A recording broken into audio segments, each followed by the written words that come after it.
Pendant des décennies, Nora Miao est restée silencieuse. Alors que les rumeurs enflaient sur sa relation avec Bruce Lee, des romances secrètes, une alchimie sur les plateaux, des vérités cachées, elle a choisi de ne rien dire. Tandis que le monde se questionnait, Nora était restée muette, laissant chacun croire ce qu'il voulait. Mais aujourd'hui, après 50 ans, elle est prête à raconter sa version de l'histoire. Que s'est-il réellement passé entre elle et Bruce Lee? Était-ce simplement une amitié, ou bien quelque chose de plus? Dans cette vidéo, Nora Miao brise enfin le silence et révèle la vérité sur sa connexion avec la légende des arts martiaux et ce qu'elle a vu derrière l'homme que le monde admirait. La vérité derrière les rumeurs. Nora Miao, née en 1952 à Hong Kong, est une actrice bien connue de l'âge d'or du cinéma d'arts martiaux.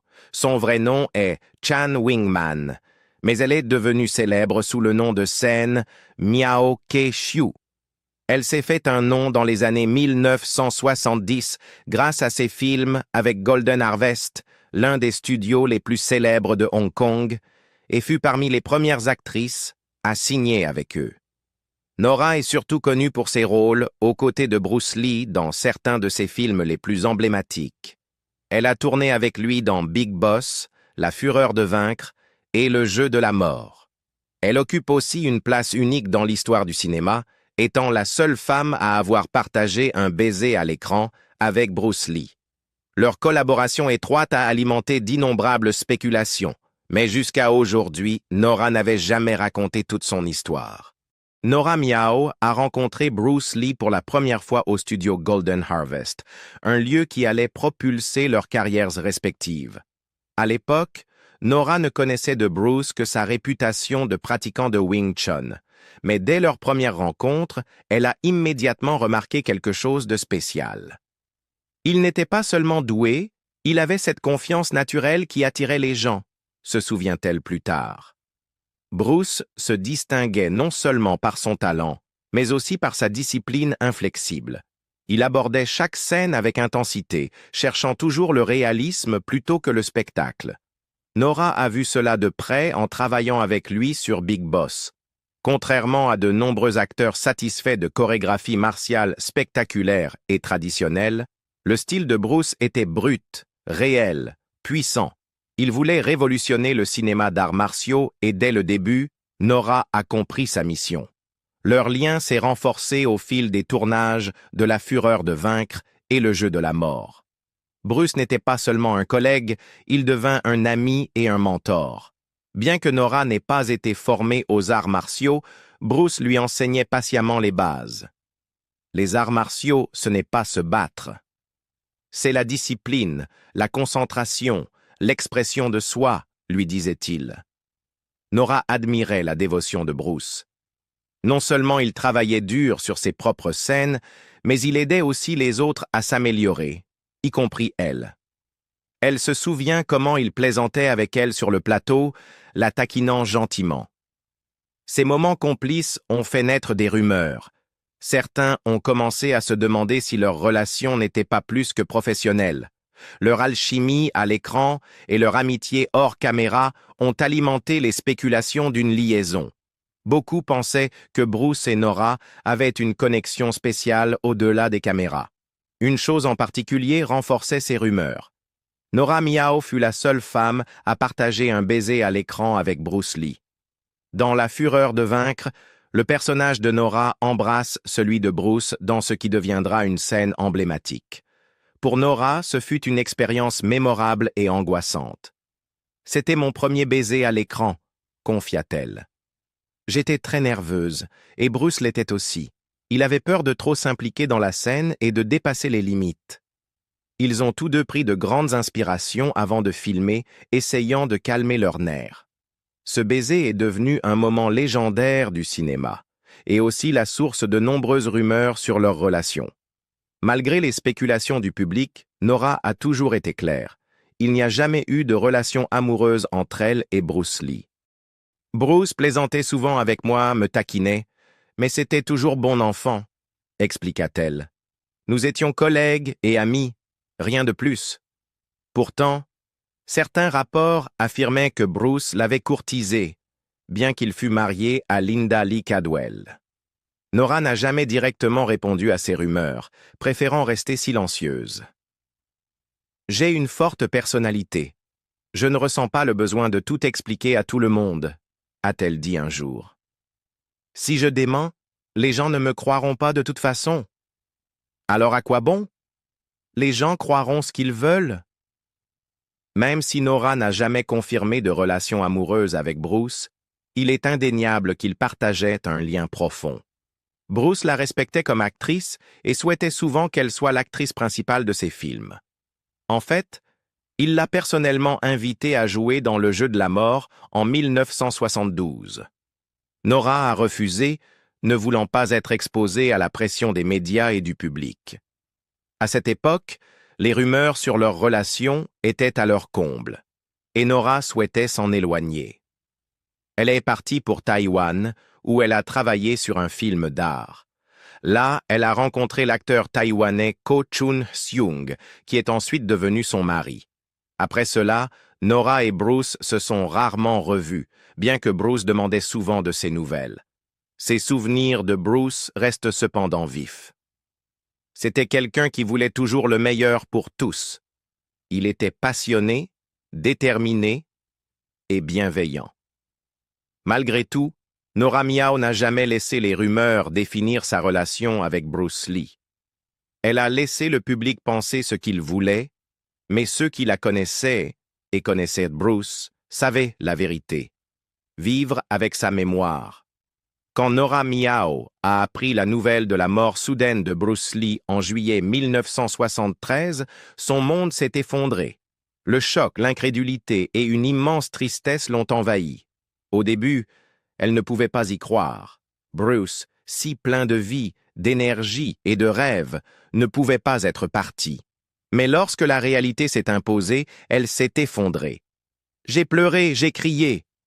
Je ne pouvais tout simplement pas le supporter », se souvient Nora, la voix encore chargée d'émotions, même des décennies plus tard. Pour Nora, Bruce était bien plus qu'un partenaire de cinéma. Il était un ami proche, quelqu'un qu'elle admirait et avec qui elle partageait des moments inoubliables, à l'écran comme dans la vie. Sa disparition a laissé un vide dans son cœur que le temps n'a jamais complètement comblé. Nora se souvient encore du moment où elle a vu Bruce pour la dernière fois. Son corps reposait paisiblement, comme s'il dormait simplement. Elle a doucement passé sa main dans ses cheveux, espérant, d'une manière ou d'une autre, qu'il réagirait. Mais rien. C'est à ce moment-là qu'elle a vraiment compris. Il était parti. Son visage était calme, presque serein. J'ai touché ses cheveux et j'ai su. Il ne reviendrait pas. Cette image ne l'a jamais quitté, rappel douloureux de la finalité de la vie et de la fragilité de ceux que nous aimons. Encore aujourd'hui, Bruce Lee reste pour Nora une légende incomparable. Il était unique. Il n'y aura jamais un autre Bruce, dit-elle. Partout où elle va, les fans lui parlent encore de lui. Au Japon, dans d'autres régions d'Asie, ou même au Canada, où elle vit maintenant, le nom de Bruce revient toujours. Les gens veulent savoir comment il était, quels souvenirs elle garde de lui. Son influence, même des décennies après sa mort, est toujours aussi forte. Aujourd'hui installée au Canada, Nora ressent encore la présence de Bruce dans sa vie. Chaque fois qu'elle visite Seattle, elle prend le temps de se rendre sur sa tombe. Debout devant sa dernière demeure, elle repense à leur passé commun et à l'influence profonde qu'il a eue sur elle. « J'ai vécu avec son souvenir pendant tant d'années, » dit-elle doucement. « Je pense encore souvent à lui. » Bruce Lee n'était pas qu'une star pour Nora Miao. Il était un ami qu'elle a aimé, admiré et perdu trop tôt. La douleur de sa disparition demeure, mais aussi la fierté d'avoir connu quelqu'un qui a changé le monde. Il ne portait pas d'alliance. Outre Nora Miao, Bruce Lee était également entouré de nombreuses rumeurs impliquant d'autres femmes, même après son mariage. Sa vie privée est devenue un sujet constant d'intrigue, allant d'amitiés proches à des liaisons scandaleuses qui attiraient l'attention du public. Betty Ting Pei, une actrice taïwanaise, fut incontestablement impliquée dans la vie de Bruce Lee d'une manière beaucoup plus intime et controversée que toute autre femme en dehors de son mariage. Le 20 juillet 1973, Bruce Lee mourut soudainement dans son appartement. Un événement qui déclencha l'un des scandales les plus choquants de l'histoire du cinéma hongkongais. Les circonstances de sa mort, combinées à leur relation amoureuse connue, ont jeté une ombre durable sur la vie et la réputation de Betty. Betty et Bruce étaient amants depuis plus d'1 an avant sa mort prématurée. Contrairement à d'autres liaisons supposées, leur relation n'était pas complètement cachée du public. Bruce était souvent vu rendant visite à son appartement et il lui aurait offert une Mercedes-Benz, un geste qui rendait leur proximité difficile à ignorer. Malgré cela, Bruce minimisait souvent l'importance de leur relation. À des amis comme Nancy Kwan, il décrivait Betty comme « juste une aventure », disant « Elle ne compte pas pour moi, j'ai plein de filles ». Mais pour Betty, cette relation avait une signification profonde. « Il a été le premier homme que j'ai vraiment respecté et je l'admirais beaucoup », confia-t-elle plus tard. Avant lui, je n'étais pas sérieuse dans mes relations, je ne connaissais rien à l'amour. Betty affirmait que Bruce lui avait donné un sentiment de valeur qu'elle n'avait jamais ressenti auparavant. Leur lien, à ses yeux, allait bien au-delà d'une simple aventure. Le scandale autour de la mort de Bruce s'intensifia car il était mort dans son lit après avoir pris un antidouleur qu'elle lui avait donné. Bruce s'était plaint d'un mal de tête, avait pris un comprimé d'équagésique et s'était allongé pour se reposer, sans jamais se réveiller. Betty avait tenté de le ranimer et appelé de l'aide, mais il était trop tard. Le fait que Bruce soit mort dans son appartement est devenu public, alimentant d'interminables rumeurs sur leur liaison, la cause de sa mort et même des spéculations selon lesquelles elle aurait été impliquée. Après la mort de Bruce, la carrière et la vie de Betty ont changé radicalement. Elle fut vilipendée par certains fans et les médias, présentée comme la femme qui avait causé la chute d'une légende. Pour tenter de raconter sa version de l'histoire, elle joua dans Bruce Lee and I en 1976, un film semi-autobiographique qui dramatisait leur relation. Sa décision de jouer son propre rôle fut perçue par certains comme une tentative de reprendre le contrôle de son récit, mais d'autres y virent une exploitation de l'héritage de Bruce. Malgré la controverse, Betty Ting Pei a toujours affirmé qu'elle aimait Bruce et chérissait le temps passé avec lui. Au fil des années, elle a réfléchi à leur relation avec un mélange de fierté et de chagrin, déclarant souvent que Bruce Lee était l'amour de sa vie. Alors que le monde se souvient d'elle principalement pour sa connexion à sa mort, le point de vue de Betty offre un aperçu des conséquences profondément personnelles et souvent douloureuses d'avoir aimé quelqu'un d'aussi emblématique.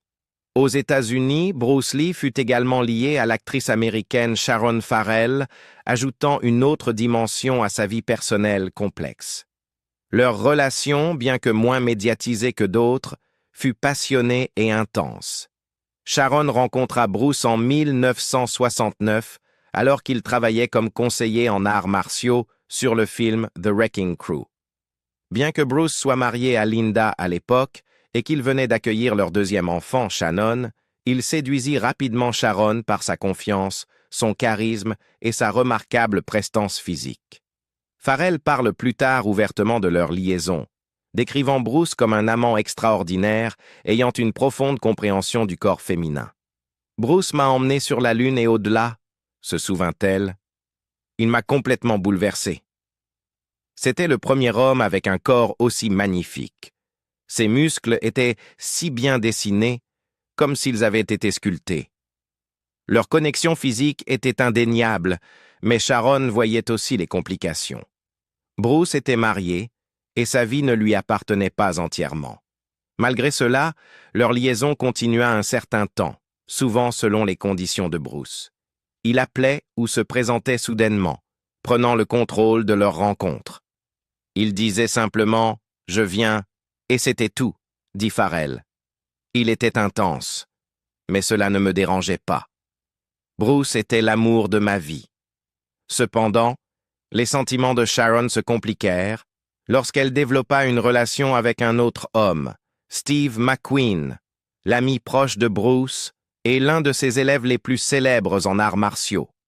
McQueen était déjà une grande star d'Hollywood, connue pour son image de dur à cuire et son charme rebelle.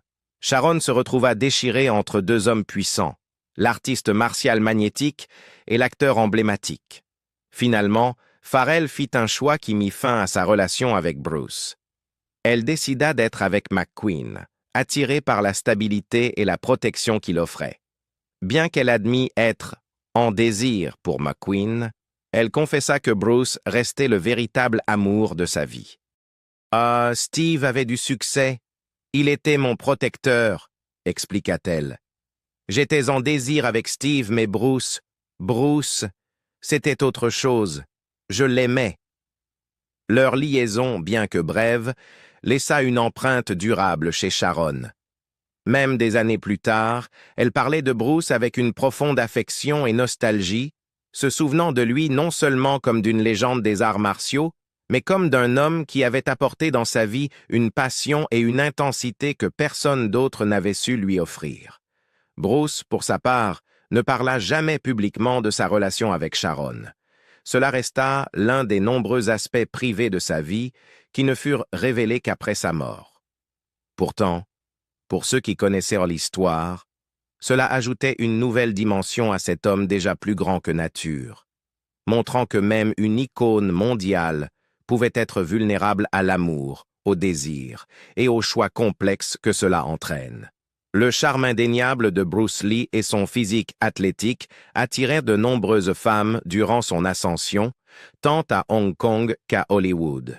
Sa personnalité magnétique, combinée à sa célébrité et au mystère des arts martiaux, laissait souvent une forte impression à ceux qui le rencontraient. L'une de ces femmes fut Tordis Brandt, une actrice allemande glamour, bien connue dans les années 660 et 70. Tordis, comme beaucoup d'autres, fut captivée par la présence unique de Bruce. Elle le décrivit un jour comme ayant un magnétisme indescriptible, une intensité silencieuse qui attirait naturellement les gens.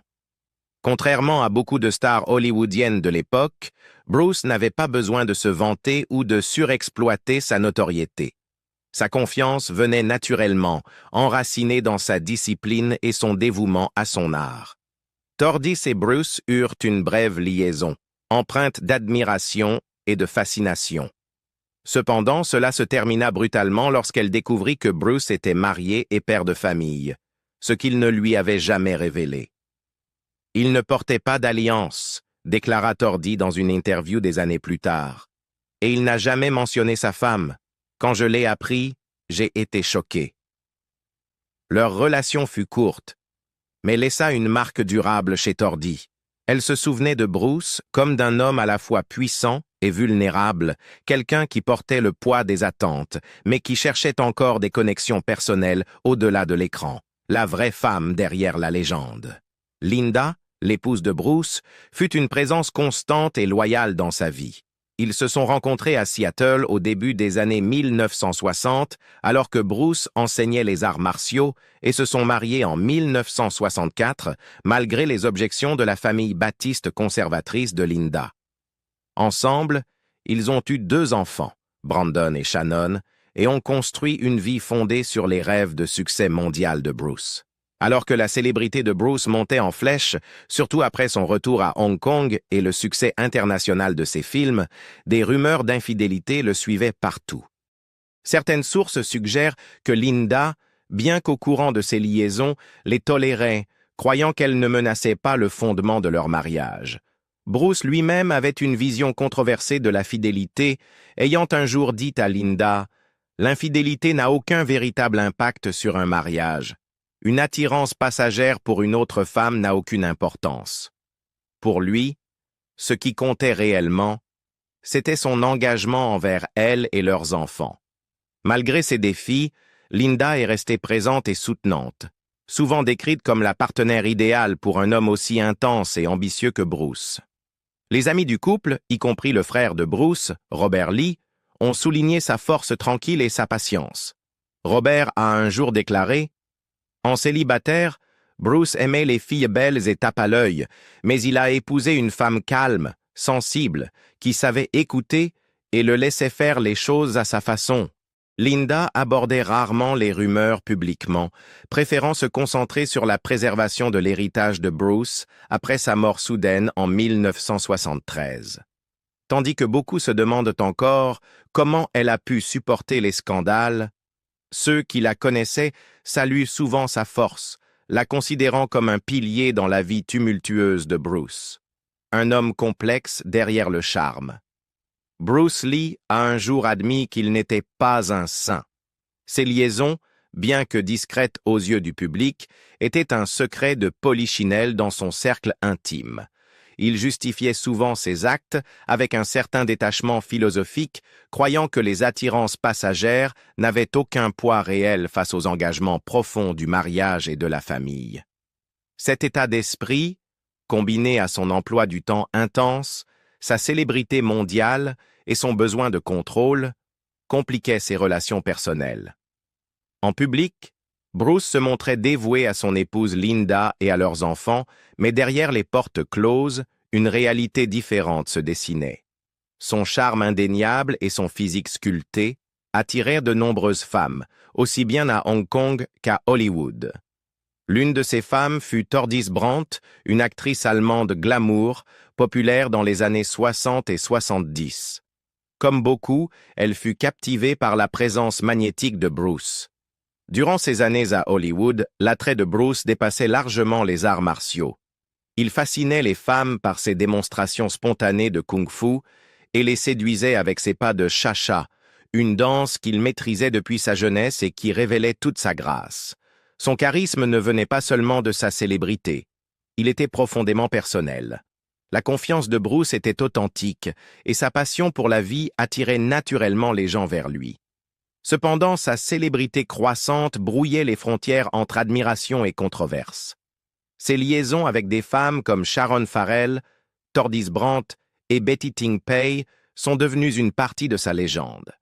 Certains le voyaient comme un mari fidèle, d'autres comme un homme tiraillé entre ses devoirs publics et ses désirs privés.